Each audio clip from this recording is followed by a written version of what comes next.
Hello दोस्तों, कैसे हैं आप सब? स्वागत है आप सभी का कॉमिक वर्ल्ड चैनल पर। तो चलिए दोस्तों, शुरू करते हैं राज कॉमिक्स में इंस्पेक्टर स्टील की अगली कॉमिक्स सर कलम, जो कि फरसा का अगला भाग है। संजय गुप्ता पेश करते हैं सर कलम। आदमी ने विकास के बल्ब रोशन किए तो उसकी रोशनी सुदूर जंगलों में भी पहुंचने लगी। घनघोर जंगल में बुनियादी सुविधाओं के अभाव में जीवन यापन करते आदिवासी कबीले शहरों से जुड़कर समृद्ध हो गए। मगर अभी भी निकोबार जैसे बहुत से कबीलों में कई समस्याएं थी। उच्च शिक्षा का अभाव था। कबीले के लोगों को निकटवर्ती शहर राजनगर जाने के लिए प्रचंड वेग से बहती पीपा नदी से टक्कर लेनी होती था। इस टक्कर में कभी आदमी जीत जाता था, तो कभी कभी इस जीत का जहरा बनता था नदी के सिर, जिसका परिणाम भी भयंकर होता था। बचाओ आ! ऐसी दुर्घटनाओं से थर्रा जाता था पूरा कबीला। जबड़े फूलने पिचकने लगते थे उस 15 वर्षीय काले लड़के कुबला के। तुझे पराजित करके रहूंगा नामुराद हत्यारी पिपा नदी। कुबला का साथी गजा। चल गजा, अपना काम अभी से शुरू करें। अब मैं इस नदी को कबीले वालों का और खून नहीं पीने दूंगा। गजा ने सूंड हिलाकर जैसे उसकी हाँ में हाँ मिला दी थी। प्राकृतिक रूप से यहाँ वहाँ गिरे पड़े पेड़ों को काट छाट कर उसने गजा की मदद से नदी किनारे एकत्रित कर लिया। ये क्या कर रहे हो कुबला? ओ अप्पा। अप्पा मतलब पिताजी। मैं इस खूनी नदी पर पुल बनाऊंगा अप्पा, और मुझे इस काम में पूरे कबीले की मदद की जरूरत है। तू तो पागल है। इस खूनी नदी पर पुल नहीं बन सकता। मगर धुन के पक्के लोगों की सफलता पर बांध लगा पाना मुश्किल होता है। कुबला ने नदी पर पुल बनाकर उस उफनती नदी को दांत पीसने पर विवश कर दिया। उद्घाटन हुआ, शानदार उत्सव हुआ। कुबला पूरे कबीले का हीरो बन गया था। अपने बेटे की विलक्षण बुद्धि को पहचान गया था सरदार ठुमदा। तू तो वो हीरा निकला बेटे, जिस पर किसी जौहरी की निगाह कल तक नहीं पड़ी थी। मगर अब मैं इस हीरे की चमक को धूमिल नहीं पड़ा रहने दूंगा। वो सब हैरान होता कुबला। अप्पा, ये तो मुझे कहाँ ले आए? यह शहर है बेटे। आगे की पढ़ाई यहाँ पूरी करके तुझे एक दिन अपने अप्पा और कबीले का नाम रोशन करना है। ट्रेनिंग कॉलेज में प्रवेश की सारी औपचारिकताएं पूरी करने के बाद अब मुझे वापस जाना है बेटे। खूब दिल लगाकर पढ़ना। और ये लो, इस फरसा का मैं क्या करूँगा अप्पा? ये शहर है बेटे, शायद तुझे इसकी ज़रूरत पड़े। मैं यहाँ पढ़ने के लिए आया हूँ अप्पा। अपनी सुरक्षा के लिए इसका तेरे पास होना ज़रूरी है। फरसा तो जंगल की ज़रूरत है, इसे तुम ही ले जाओ। और वहां से दोनों के रास्ते अलग अलग हो गए। काश कुबला और ठुडा जान पाते कि शहर बहुत जल्दी उनकी जिंदगियों में एक तूफान लाने वाला था। कुबला वापस कॉलेज तक पहुंच भी नहीं पाया था कि एक पुलिस जीप तेजी के साथ उसके निकट आकर रुकी। Arrest him. आनन फानन में ही उसे दबोच लिया गया। अरे मैंने क्या किया? ओ, तूने 5 निर्दोष बच्चों की हत्या की, दरिंदे बेबी किलर। होश उड़ गए कुबला के। बच्चों की हत्या? Baby killer? पुलिस को इसी बात का शक था कि यह हत्या किसी आदिवासी का जुनून है। इस गंडासे से हत्या करके तू कौन सी तंत्र साधना करता रहा है? या पुलिस तुझसे तेरे बयान के वक्त उगलवा लेगी? कुबला का कोई सच कुबला का कोई सच न चल पाया, कोई दलील काम न आई। अदालत ने उसे विक्षिप्त हत्यारा करार देते हुए ताजिराते हिंद दफा 302 के तहत मौत की सजा सुनाई। नहीं, यह अन्याय है जज साहब। मैंने मासूम बच्चों की हत्या नहीं की। कोर्ट के फैसले पर दो चेहरों पर निश्चिंत रूप से इत्मीनान के भाव थे। पुलिस को कभी कभी अपनी जान बचाने के लिए अपनी मुसीबत दूसरे के गले में भी मढ़नी पड़ती है। मुझे पूरी उम्मीद है कि इस फैसले के बाद बेबी किलर भी डरकर अपनी हरकतें बंद कर देगा। इसलिए ही मैंने किसी आदिवासी जंगली को पकड़ने की योजना बनाई थी। ठुंडा के कॉलेज को कलेजे को चीर गई थी कुबला की फांसी की खबर। नहीं, मैंने तो तुझे कुबला की सलामती की खोज खबर लाने भेजा था पूमा। तू ये कैसी मनूस खबर ले आया कमबख्त? मेरे बेटे को कल फांसी लगने वाली है। नहीं, ठुंडा ऐसा नहीं होने देगा। मेरे बेगुनाह बेटे को फांसी नहीं होगी। चल गजा, जल्दी चल। पहुंचने में देर हो गई तो अनर्थ हो गया। कुबला फांसी के तख्ते पर पहुंच चुका था। जल्लाद ने उसका चेहरा काले कपड़े से ढक दिया था, मगर कुबला की चीखें थी कि कम न हो रही थी। मैं निर्दोष हूँ जेलर साहब। मैं बेबी किलर नहीं हूँ। मैं जेलर हूँ। यह देखना मेरा काम नहीं कि तुम निर्दोष हो या नहीं।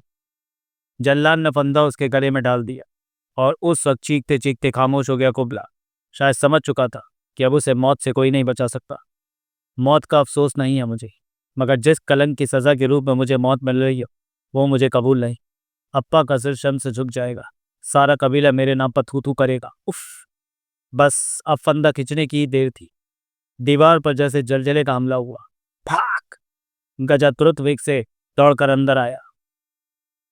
ठुंडा ने विद्युत की सी गति के साथ हाथ घुमाया तो हाथ में तुम्हें फरसा ने काट डाली फंदे की रस्सी। मैं आ गया हूं मेरे बेटे, मैं तुझे फांसी पर नहीं लटकने दूंगा मेरे बच्चे। ची। ठुंडा ने पलक झपकते ही कुबला को हाथी की पीठ पर खींच लिया। ये तो गजा और अप्पा की आवाज है। तो क्या गजा पर अप्पा यहाँ है?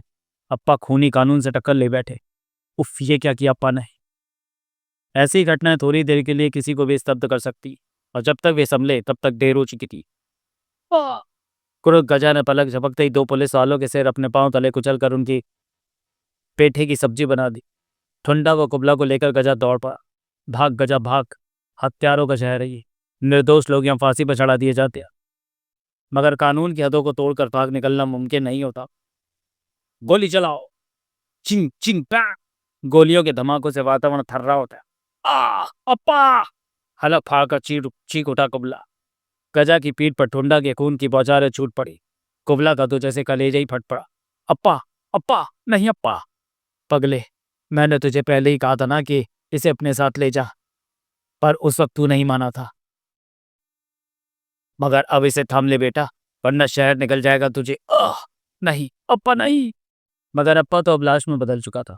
थाएं थाएं थाएं गोलियों की एक और बाढ़ उसकी ओर गजा की ओर लपकी, जो अनायासी टकराई कुबला के हाथ में थमे फरसा से। मगर फरसा गजा के जिस्म की ढाल न बन सका। सड़क के उस मोड़ पर गजा ने भी हिम्मत हार की। गजा, तू भी साथ छोड़कर जा रहा है, मुझे अकेला छोड़कर?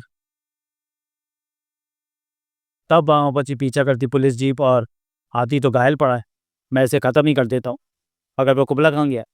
मैं यहाँ हूँ हत्यारों। उस आवाज़ को सुनकर चौंकी निगाहें हैरानी के समुद्र में डूबते ही चली गई, क्योंकि दूसरे ही पल वे सभी सिर फुटबॉल की तरह हवा में ऐसे उछले पड़े थे जैसे पेले ने उन पर किक जड़ दी हो। पचाक! खून से रंगे कुबला के चेहरे पर जैसे मौत अठास कर रही थी। हा हा हा हा हा, मर गया अप्पा। कुबला भी आज से मर गया। अब जिंदा रहेगा फरसा, फरसा, फरसा। हा हा हा, फरसा, कानून का दुश्मन फरसा, जो जब तक जिंदा रहेगा करता रहेगा सर कलम। अपने इन दुश्मनों की खोपड़ियों को गोल्ड प्लेटिंग के बाद सजाता रहेगा स्कल हाउस में। ये थी फरसा के दुश्मनों की स्कल हाउस में सजने वाली प्रथम खोपड़ियां, और उसके बाद तो हत्याओं की बाढ़ आने वाली थी। सिर कटी लाशों ने पूरे राजनगर में सनसनी मचा दी। कोई विक्षिप्त बेरहम हत्यारा जो इन्हें खत्म कर रहा। ऑन स्पेशल ड्यूटी सक्रिय हुई फर्ज की वह मशीन, मगर फरसा ने जेल जैसी सर्वाधिक सुरक्षा में मौजूद जेलर तक की हत्या कर डाली और उसका सिर ले उड़ा। स्टील भी उसे रोक न पाया। और अगले दिन फरसा ने पुलिस से संबंधित सभी होर्डिंग्स को काट पीट कर उनकी धज्जियां उड़ा दी। इन सब घटनाओं ने राजनगर पुलिस विभाग की नींद उड़ा दी। मुझे फरसा चाहिए, डेड और अलाइव, जिंदा या मुर्दा, कुछ भी करो। सारी पुलिस को गश्त पर भेजो, घुड़सवार सिपाहियों को गश्त पर लगाओ। ये सब जानने के लिए सर कलम का प्रथम भाग फरसा अवश्य पढ़े। अब आगे पढ़े। अभी तक फरसा ने जितनी भी हत्याएं की थी वो रात में की थी, इसलिए पुलिस ने रात्रि गश्त पर विशेष जोर दिया।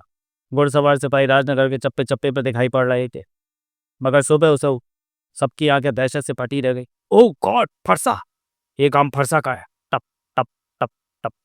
उस हौलनाक दृश्य को देखकर कुछ सिपाहियों की टांगों में शिरकत थिरकन होने लगी थी। मगर यह दृश्य तो हर गली हर कूचे का था। ऐसे दृश्य देखकर बच्चों ने अपनी माओ के सीनों में मुंह छुपा लिया था। माएँ बच्चों को लेकर अपने घरों में जा दुबकी थी। मर्दों की जुबानों को जैसे लकवा मारता चला जा रहा था। घोड़ों की टापों के सर बर्ची की तरह सबके कलेजे चीरते चले जा रहे थे। क्रोध के कारण सलमा के मुंह से झाग निकल रहे थे। सर, अभी तक हम उस हत्यारे को पकड़ने में कामयाब इसलिए नहीं हुए क्योंकि दरअसल हमें यह पता ही नहीं है कि फरसा का अगला शिकार कौन है। अगर ये पता चल जाए कि इसका अगला शिकार कौन है तो हम अपना जाल वहां फैलाकर उसे ऐसे दबोच सकते हैं जैसे उड़ता हुआ बाज झपट्टा मारकर जमीन पर अपने शिकार को दबोच लेता है। और तुम पिछले 12 घंटों से फरसा के सभी शिकारों के आंकड़ों में सिर खपाकर शायद इसी प्रश्न का उत्तर ढूंढ रही है। और सर, मुझे उत्तर मिल गया। उत्तर मिल गया। Very good. कौन है फरसा का अगला शिकार? एसीपी हुसैन भी उत्तेजित नजर आने लगा। उससे पहले मैं आपको बता दूं कि अभी तक मरने वाले लोग फरसा के हाथों क्यों मारे गए। ये देखिए सर, जिस पुलिस इंस्पेक्टर का खून फरसा ने किया, ये उन दोनों इंस्पेक्टरों में से एक है जिसने बेबी किलर कुबला को पकड़ा था। Inspector Sultan Singh, station house in charge of civil lines. Last case solved, arrest of Kubla the baby killer killed by farsa. उसके बाद मरने वाले थे 2 सरकारी वकील जिन्होंने कुबला का केस लड़ा। Advocate mister KP Gupta, advocate mister MR Sethi, killed by farsa. उसके बाद फरसा ने जेल में घुसकर उस जेलर को मारा कुबला इसी जेलर की जेल में कैद था।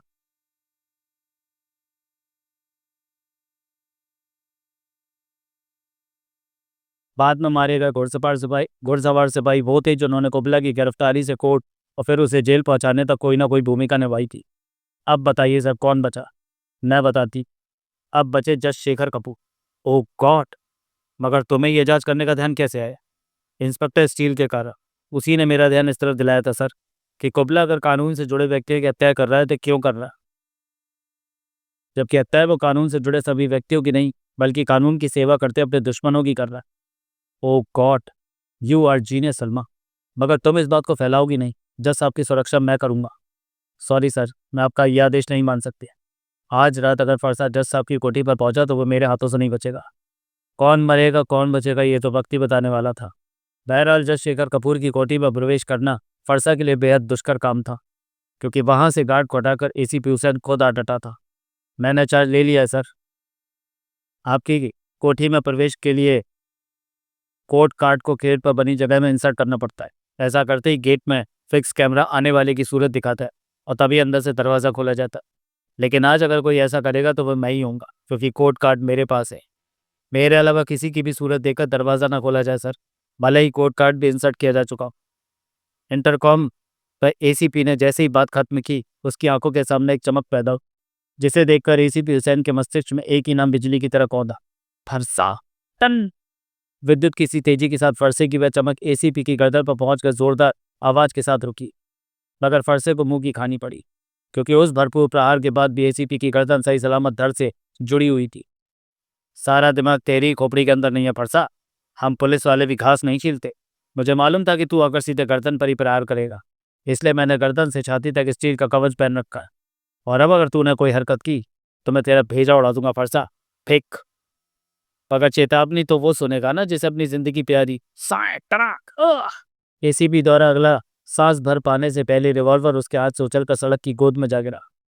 और अब एसीपी के पास इसके सिवाय दूसरा कोई रास्ता नहीं था कि वह नियत्ते ही उस पर टूट पड़े। तो जिस मकसद से यहाँ आया फरसा, आज वो पूरा नहीं होगा, क्योंकि तब तक गेट नहीं खुलेगा जब तक कोर्ट कार्ड इंसर्ट करने के बाद कैमरे में मेरी सूरत जज साहब को नहीं दिखा दी। आज मैं तुझे गिरफ्तार करके रहूंगा फरसा, चाहे जिंदा या मुर्दा। थोड़ी देर में सन्नाटे को भंग करती एक तेज चीख गूंज की, और ये चीख निश्चित रूप से ऐसी थी जैसे किसी बकरे को हलाल करते वक्त बकरे की होती है। आई! कौन मारा गया था इसका पता थोड़ी देर में चल जाने वाला था। ओ, कोर्ट कार्ड इंसर्ट करने का सिग्नल! इसका मतलब एसीपी दरवाजा खुलवाना चाहता। जब शेखर कपूर ने टीवी स्क्रीन को ऑन किया मगर स्क्रीन पर किसी की भी सूरत ना उभरी, तब अपने चेहरे को दरवाजे के सामने लगे कैमरे के सामने लाओ। कैमरा जब तक तुम्हारी तस्वीर नहीं दिखाएगा दरवाजा नहीं खुलेगा। टीवी स्क्रीन पर उभरा एसीपी का चेहरा। ओ, एसीपी ही है। दरवाजा खुला तो जज शेखर कपूर चीख उठा। Oh no! ये तो एसीपी था।